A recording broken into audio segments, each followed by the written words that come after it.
Traumatic experiences are overwhelming, and recovery from it isn't exactly easy.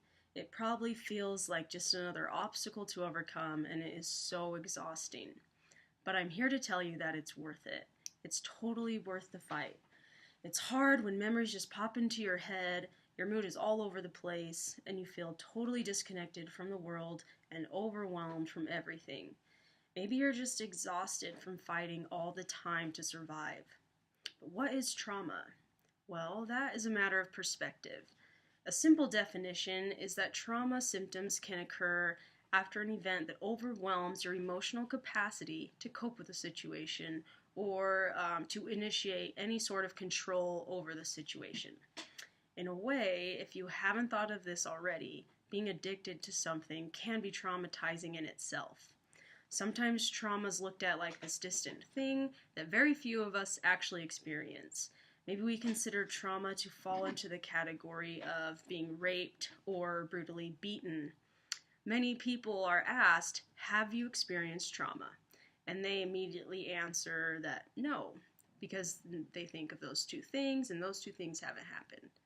But then later you find out that their dad beat them with a belt and they just considered that normal.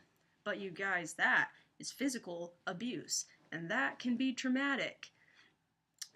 Adverse childhood events that elicit trauma symptoms include witnessing violence in the home, having a family member go to jail, having a parent with a substance use disorder or illness, not feeling important, feeling unsafe, or being physically, emotionally, or sexually abused.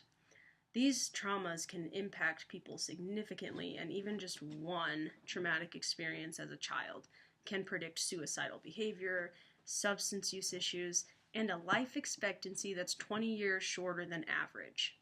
Not to mention the impact of adult trauma, which can also be incredibly impactful on daily functioning and mental health, creating issues like PTSD and anxiety, depression, and an overreactive fight, flight, or freeze response. The fight, flight, or freeze response can be triggered after a traumatic event by anything that reminds someone of the trauma or makes them feel unsafe in any way.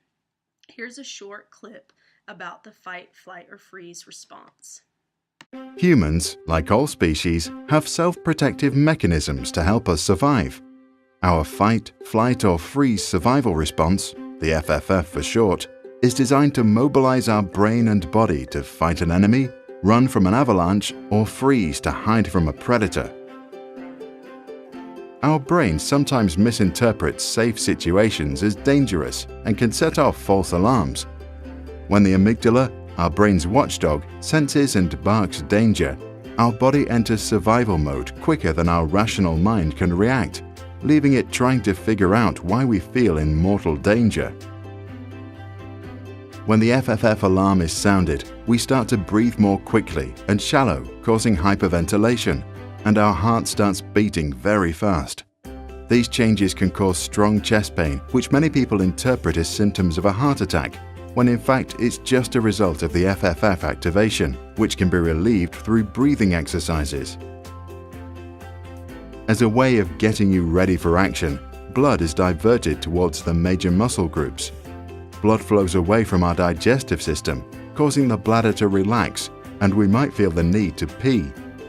The mouth goes dry, nausea can occur, and we get the butterflies feeling in our stomach. Blood also rushes from extremities, leaving us with cold hands, but often sweaty palms as the action-ready body starts sweating to avoid overheating. Legs and hands can start trembling and feel weak, while tension starts building in big muscles like the thighs, neck, and shoulders. In our head, FFF alarms cause our brain to focus on negative memories, probably so it can scan them to avoid danger and negative outcomes. We get tunnel vision as our pupils dilate to increase our focus and long vision, but as a result we lose our peripheral vision. FFF activation also reduces our ability to recognize differences in facial expressions. Too much oxygen and too little CO2 can result in dizziness or lightheadedness, which many people interpret as signs that they might faint. But because fainting is caused by a drastic drop in blood pressure, and because the FFF increases both our heart rate and blood pressure, it's nearly impossible to faint when this happens. Over time, depression, anxiety, and high levels of stress all harm the brain's ability to slow or cancel false FFF activations, causing them to happen more often.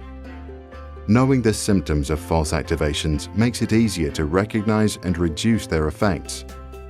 At Tankyboxen, you can learn both bottom-up and top-down techniques to reduce false FFF activation and bring your body back to balance.